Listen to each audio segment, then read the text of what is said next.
పునీత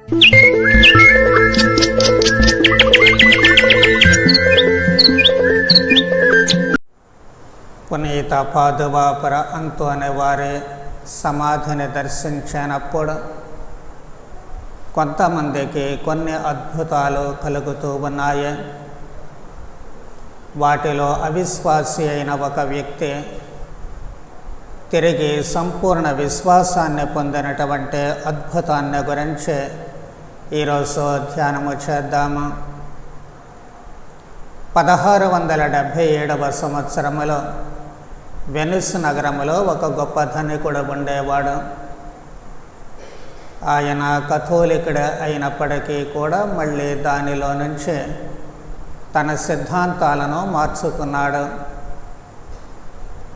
అంటే Martin Luther ప్రభావము చేత ఆయన కాల్వనిస్ట్ అనేటువంటి శాఖలో చేరుతూ ఉన్నాడు. అంటే ఆ సిద్ధాంతములో ఈ కాల్వనిజం అనేటువంటి సిద్ధాంతము ఏమిటి అంటే విశ్వాసము ఉంటే చాలు మనము రక్షింపబడతాము. క్రియలు ఉన్నా లేకపోయినా పరిపూర్ణ విశ్వాసము ఉంటే చాలు అనేది వారి సిద్ధాంతము. కానీ జేమ్స్ గారు ఏం చెబుతూ ఉన్నారు? క్రియలు లేకుండా విశ్వాసము లేదు. క్రియలు లేకపోయినట్లయితే అది నిర్జీవం అవుతూ ఉంటుంది. విశ్వాసం అసలు ఎందుకు కావాలి అంటే మంచి పనులు చేయడానికే. కాబట్టి క్రియలు లేనటువంటి విశ్వాసము నిర్జీవము. కానీ వాళ్ళు మాత్రము ప్రభువైన యేసునందు విశ్వాసం ఉంచితే చాలు రక్షింపబడతాము అన్నటువంటి నమ్మకముతో సిద్ధాంతముతో ఉండేవాళ్ళు. అలాగే చాలా సంవత్సరాలు ఆయన జీవించాడు. అయితే ఒకసారి ఆయన వెనిస్ నగరం నుంచి రోము నగరానికి వెళ్ళాడు. తన పని ముగించుకున్న తర్వాత తిరిగి వెనిస్ నగరానికి బయలుదేరాడు. ఈ దారిలో ప్రయాణించేటువంటి వాళ్ళంతా కూడాను ఈ అంతోని వారి గురించినటువంటి అద్భుతాలు చెబుతూ ఉండేవాళ్ళు. ఈ జోరేగలాగా వినేటువంటి అద్భుతాలను గురించి ఆయనకు మహా చికాకు పుట్టింది. పొద్దాక విని ఆ ప్రయాణంలో ఎవరుగా కదిలించినా అవే మాట్లాడుకుంటూ ఉన్నారు. ఆ అద్భుతాల గురించే అంతోని వారి గురించే మాట్లాడుకుంటూ ఉన్నారు. ఆయనకు మహా చికాకు పుట్టింది. ఆ చికాకుతోటే తన ప్రయాణాన్ని తన స్వంత నగరమైనటువంటి వెనిస్కి బయలుదేరాడు. కాకపోతే సగం దూరం ప్రయాణించిన తర్వాత ఆయన మనస్సులో చిన్న కోరిక కలిగింది. అదేమిటి అంటే పాదువాలో ఆగి అక్కడ ఉన్నటువంటి ఆ దేవాలయాన్ని డెల్ సాంతో అని చెప్పి పిలుస్తూ ఉంటారు. పునీతుని ఆలయముగా పిలుస్తూ ఉంటారు అంతోని వారి దేవాలయాన్ని. ఆ దేవాలయాన్ని దర్శించాలి అనేటువంటి కోరిక ఎందుకో మనస్సులో మెదిలింది. ఆ ఎందుకులే వెళ్ళడం అని చెప్పి అనుకున్నాడు. కానీ కొద్దిసేపు అయిన తర్వాత అది ఒక పురుగులా తన మెదడులో తొలుస్తూ ఉంటుంది. సరే, ఎలాగో ఈ దారిలోనే పోతున్నాం కదా, ఆగి వెళితే ఏమైంది, ఆలోచన వచ్చింది కదా, అలా చూసి వెళదాము అని చెప్పి ఆ మనిషి దిగి అక్కడ అంతోని వారి దేవాలయాన్ని దర్శించాడు. ఆ దేవాలయంలో క్రింది భాగంలో అంతోని వారి శరీరము భద్రపరచబడి ఉంది. ఆయన అక్కడికి వెళ్ళి ఆ శరీరాన్ని దర్శించుకున్న తర్వాత అక్కడ వ్రాయబడినటువంటి కొన్ని అద్భుతాలు చదవడం మొదలుపెట్టాడు. దానిలో ఒక అద్భుతము ఆయన మనస్సుని ఆకట్టుకుంది.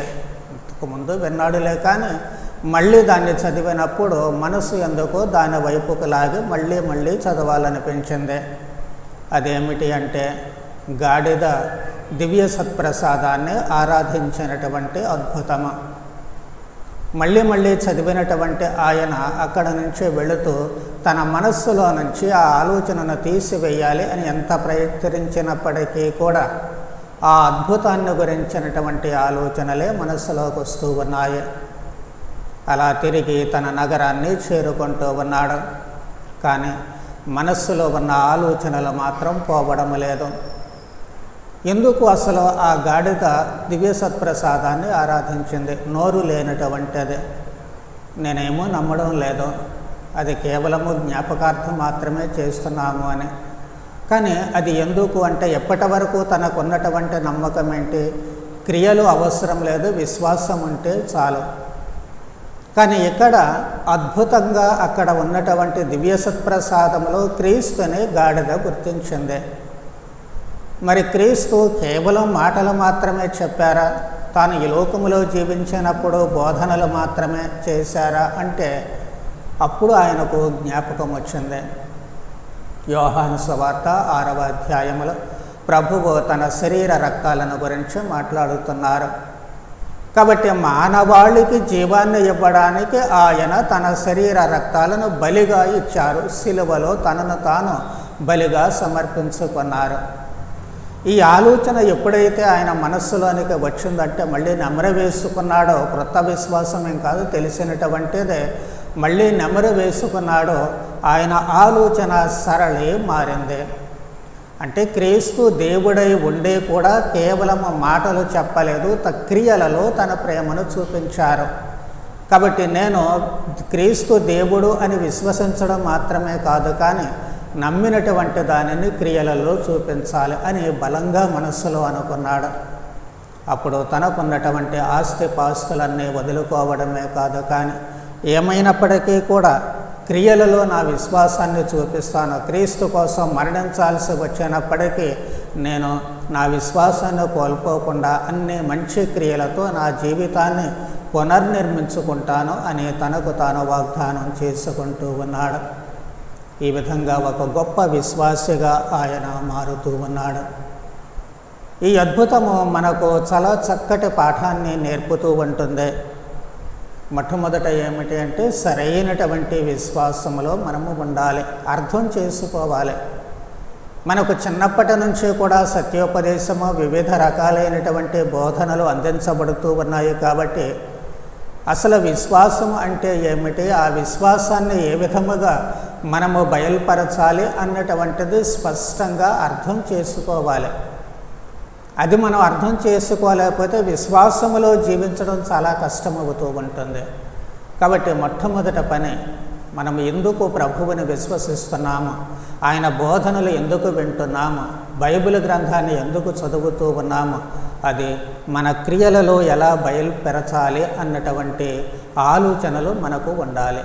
అలా ఉన్నప్పుడు క్రీస్తు చెప్పిన బోధనలు, నేను మిమ్ము ప్రేమించినట్లు మీరు ప్రేమించండి అంటూ, నేను ఏ విధంగా మీకోసం ప్రాణమిచ్చానో తన స్నేహితుని కోసము ప్రాణమిచ్చేవాడు కంటే గొప్పవాడు లేడు అన్నటువంటి ప్రభుని మాటలు మన జీవితాల్లో సార్థకం కావడానికి అవకాశము కలుగుతుంది. అలాగే బైబిల్ గ్రంథాన్ని ప్రతిరోజు చదువుకునే ఒక మంచి అలవాటు చేసుకోవాలి. ఎందుకు చదువుకోవాలి ప్రతిరోజు బైబిల్ గ్రంథాన్ని అంటే, ఇప్పుడు మనకు ఆ ధనవంతుడు అంతోని వారి దేవాలయానికి వెళ్ళినప్పుడు ఏం చేశాడు, తాను ఎప్పుడూ విన్నటువంటిదే అంతకుముందు చదివి ఉంటాడు, కానీ మళ్ళీ చదివాడు. అక్కడ ఆ చదివినప్పుడు తనలో ఏదో ప్రేరణ పుట్టింది. అన్నిసార్లు చదివిన దానికి అప్పుడు చదివినటువంటి దానికి తేడా కనిపిస్తూ ఉంటుంది. అప్పుడు చదివినప్పుడు తన ఆలోచనలు అసలైనటువంటి విశ్వాసంలోనికి చొచ్చుకుపోతూ ఉన్నాయి. ప్రభువు చేసినటువంటి త్యాగం ఏమిటో, ప్రభువు అర్పించినటువంటి బలి ఏమిటో, అక్కడ నేనేమి విశ్వసించాలి అన్నటువంటి ఆలోచనలు ఆయనను చుట్టుముట్టాయి. అలాగే మనకు కూడా బైబిల్ గ్రంథము చదువుతూ ఉంటే అక్కడ ఏదో ఒకటి మన మనస్సుకి హత్తుకుంటుంది. ఏదో ఒక మాట ఎప్పుడో ఒక సమయంలో మన మనస్సుకి హత్తుకుంటుంది. రోజు చదివే బైబిలే కావచ్చు, పుట్టిన దగ్గర నుంచి ఎప్పటి వరకు చదువుకునే బైబిలే కావచ్చు. అయినప్పటికీ కూడా కొన్నిసార్లు కొన్ని మాటలు మన మనస్సుని ఆకట్టుకుంటాయి, ఒక క్రొత్త అర్థాన్ని ఇస్తూ ఉంటాయి. నేను కూడా ఎప్పటికీ 35-36 సంవత్సరాల నుంచే బైబిల్ గ్రంథాన్ని బోధిస్తూ ఉన్నప్పటికీ కూడా మళ్ళీ బైబిల్ చదివినప్పుడు చాలాసార్లు కొన్ని మాటలు క్రొత్త అర్థాన్ని ఇప్పుడే చదువుతున్నానా అనేటువంటి భావనను కలిగిస్తూ ఉంటాయి. ఒక క్రొత్త అర్థాన్ని నాకు బోధిస్తూ ఉంటాయి. అది నాకే కాదు, ప్రతి వాళ్ళకి కూడా ప్రేరణ అనేటువంటిది ఉంటుంది. అందుకే ప్రతిరోజు ఖచ్చితంగా మనం బైబిల్ చదివేటువంటి అలవాటు చేసుకోవాలి. అప్పుడు ఆ ప్రేరణ ఏ విధముగా అయితే ఆ ధనవంతుని క్రియారూపంలోకి మార్చిందో తన జీవితాన్ని పునర్నిర్మించుకోవడానికి అవకాశాన్ని కల్పించిందో మాట మంతి ఏమి లేదు, ఎవ్వరూ ఆయనకి ఏం చెప్పాల. కానీ ఆ ప్రేరణ, తాను చదివినటువంటి ఆ అద్భుతము ఒక ప్రేరణను పుట్టించింది. ఆ సమయంలో ఆ ప్రేరణ ఆయన జీవితాన్ని మార్చింది. కాబట్టి మన జీవితాన్ని కూడా మార్చవచ్చు.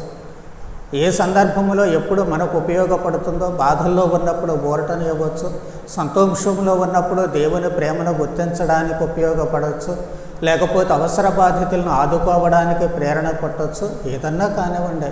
కానీ ఖచ్చితంగా మనకు బైబిల్ గ్రంథము ఆ ప్రేరణను ఇస్తూ ఉంటుంది. అందుకే ఖచ్చితంగా చదువుకునేటువంటి అలవాటు చేసుకున్నట్లయితే మన జీవితము గాడి తప్పకుండా దైవ చిత్తానుసారము నడిపించుకోవడానికి దైవానుగ్రహాలు ఎప్పుడూ కూడా పొందగలము.